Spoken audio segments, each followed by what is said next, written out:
Semangat pagi teman-teman, apa kabarnya? Semoga dalam keadaan baik, begitu juga dengan keluarga teman-teman. Mari kita lanjutkan narasi. Penjelasan Profesor Stella Christie tentang Cognitive Science. 1. Pendahuluan dan pengenalan Cognitive Science. Definisi, Cognitive Science adalah studi tentang bagaimana manusia memproses informasi, mulai dari bagaimana data sensorik diolah, disimpan dalam otak, hingga digunakan kembali. Proses seleksi informasi, tidak semua yang dirasakan oleh indera diproses atau diingat oleh otak, hanya informasi yang dianggap penting atau relevan yang diolah lebih lanjut. 2. Relevansi Cognitive Science dalam kehidupan sehari-hari. Pentingnya pemrosesan informasi, Cognitive Science membantu memahami bagaimana setiap kejadian dan informasi yang diterima dapat diolah untuk membangun individu yang unggul. Dampak kebersamaan, acara informal yang melibatkan interaksi santai dapat meningkatkan efisiensi kerja melalui rasa kebersamaan. 3. Menciptakan kebiasaan mengingat hal-hal positif. Studi ilmiah, orang yang mencatat hal-hal kecil yang positif dalam hidupnya menunjukkan peningkatan kebahagiaan dibandingkan mereka yang mencatat semua kejadian tanpa seleksi. Happiness treadmill, kebahagiaan besar misalnya, memiliki mobil baru bersifat sementara, sedangkan kebahagiaan kecil dan konsisten memberikan dampak jangka panjang. 4. Penerapan dalam pendidikan. Belajar yang efektif, belajar adalah proses di mana informasi dipindahkan dari memori jangka pendek ke jangka panjang dan diaplikasikan di berbagai konteks. Elaborasi, memahami konsep secara mendalam melalui berbagai contoh dan perspektif untuk meningkatkan pemahaman dan generalisasi. 5. Pentingnya bukti ilmiah dalam kebijakan. Pengukuran kualitas, semua kebijakan, terutama dalam pendidikan dan pelatihan, harus didasarkan pada data yang dapat diukur, seperti kemampuan analitis atau kreatif. Pendidikan vokasi, selain perguruan tinggi, pelatihan vokasional yang berkualitas dapat menjadi solusi untuk meningkatkan kemampuan pemuda Indonesia. 6. Pemberdayaan perempuan. Data perilaku, pemanfaatan waktu luang perempuan untuk pelatihan atau pekerjaan mikro harus berdasarkan data perilaku harian mereka. Peluang partisipasi, struktur sosial yang membatasi perempuan perlu diatasi dengan solusi berbasis data dan pelatihan fleksibel. 7. Potensi anak dan pentingnya learning to learn. Plastisitas otak, otak anak sangat fleksibel dan mampu memproses informasi jika diberi lingkungan belajar yang mendukung. Mendorong rasa ingin tahu, anak-anak yang diberi jawaban rasional atas pertanyaannya cenderung lebih kreatif dan kritis. Belajar untuk belajar, dunia terus berubah dengan cepat, sehingga kemampuan untuk belajar hal baru adalah kunci relevansi di masa depan.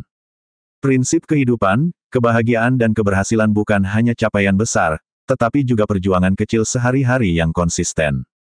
Beberapa contoh disampaikan Prof. Stella Christie. 1. Pemrosesan informasi Cognitive Science dalam kehidupan sehari-hari. Contoh, ketika masuk ke ruangan, Anda melihat meja, kursi, dan bendera, tetapi mungkin tidak memperhatikan detail seperti warna dinding atau posisi lampu karena informasi itu tidak dianggap relevan oleh otak. Aplikasi, dalam rapat kerja, fokus pada informasi penting dan buang detail yang tidak relevan untuk meningkatkan efisiensi. 2. Mengingat hal-hal positif untuk kebahagiaan. Contoh studi, seorang partisipan mencatat hal kecil seperti, saya mendapatkan kopi gratis dari teman hari ini, selama seminggu. Hasilnya, ia merasa lebih bahagia dibandingkan partisipan yang mencatat semua kejadian tanpa seleksi. Aplikasi, setiap malam sebelum tidur, tulis 3 hal positif yang terjadi hari itu, meskipun sederhana, untuk meningkatkan rasa syukur dan kebahagiaan. 3. Elaborasi dalam pendidikan. Contoh, anak yang belajar 1+10 sama dengan 11 tidak hanya diberi satu contoh, tetapi juga diberi variasi seperti, oh, jika ayah punya 1 apel dan ibu punya 10 apel, berapa totalnya? Oh, jika kamu memiliki 11 permen dan memberi 1 ke temanmu, berapa sisa permenmu? Aplikasi, guru menggunakan variasi soal untuk memastikan siswa benar-benar memahami konsep, bukan sekadar menghafal jawaban. 4. Pendidikan vokasi untuk pemuda. Contoh, di Jerman, pendidikan vokasional menghasilkan pekerja terampil di bidang teknik tanpa memerlukan gelar universitas, seperti ahli mesin atau teknisi listrik. Aplikasi di Indonesia, memperkuat program pelatihan berbasis kejuruan seperti BLK, Balai Latihan Kerja agar pemuda dapat langsung bekerja dengan keterampilan spesifik. 5. Memberdayakan perempuan dengan data perilaku. Contoh, Perempuan di desa memiliki waktu luang setelah menyelesaikan pekerjaan rumah tangga pada pagi hari. Pelatihan mikro seperti keterampilan digital atau pembuatan kerajinan dapat diberikan pada waktu tersebut. Aplikasi, gunakan survei untuk memetakan aktivitas harian perempuan di berbagai daerah dan rancang program pelatihan fleksibel yang sesuai dengan waktu mereka. 6. Mengasah rasa ingin tahu anak. Contoh, anak bertanya, "Kenapa saya harus tidur lebih awal daripada orang tua?" Jawaban seperti, "Karena kamu butuh lebih banyak istirahat supaya otakmu tumbuh lebih pintar," akan mendorong anak untuk terus berpikir kritis. Aplikasi, orang tua atau guru menjawab pertanyaan anak dengan logika sederhana untuk merangsang kemampuan berpikir mereka. 7. Belajar untuk belajar. Contoh, di dunia kerja, seorang karyawan yang dulunya hanya mengerjakan laporan manual belajar menggunakan perangkat lunak otomatisasi untuk meningkatkan produktivitas. Aplikasi, latih diri untuk mempelajari keterampilan baru, seperti coding, analisis data, atau penggunaan alat digital, agar tetap relevan dengan perubahan teknologi. 8. Mengelola overload informasi. Contoh, ketika membaca berita, seseorang memilih untuk hanya fokus pada informasi yang positif atau bermanfaat, seperti cerita keberhasilan, daripada membagikan berita negatif yang menimbulkan stres. Aplikasi, gunakan prinsip detox digital untuk menyaring konten yang dikonsumsi agar lebih fokus pada hal-hal yang membangun.